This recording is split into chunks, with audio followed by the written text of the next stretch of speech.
আসসালামু আলাইকুম। আমার হাতে এখন একটা স্বপ্নের একটা প্যাকেজের একটা প্যাক আছে।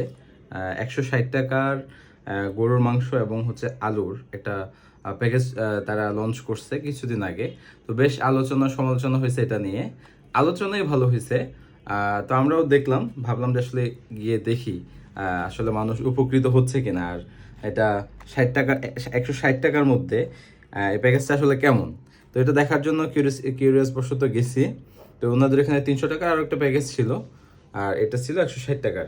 তো এখন দেখি এটা আসলে আমরা কি পরিমাণ মাংস পাইছি, এবং হচ্ছে যে সাথে আলু তো আছেই।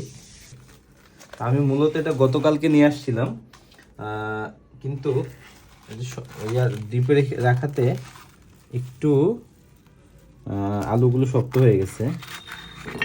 আলুগুলো ছিল না, এমনি আলু না ছিলে 3, 6, 6, 7, 8, 9, 10টা।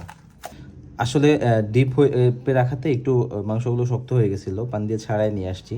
তো মাংস 2, 4, 6, 8, ছোট ছোট হয়তো এইটা ছিঁড়ে গেছে কিনা যায় না, 8, 9, 9 পিস ছোট বড় মিলায় মাংস।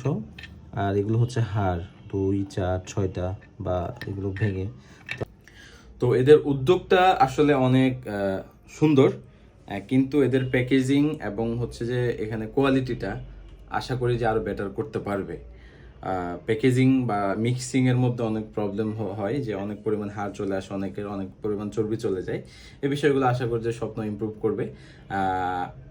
স্বপ্নকে আশা করি যে তারা আরও অনেক ভালো ভালো এই ধরনের মধ্যবিত্তদের জন্য অ্যাফোর্ডেবল প্যাকেজ নিয়ে আসবে।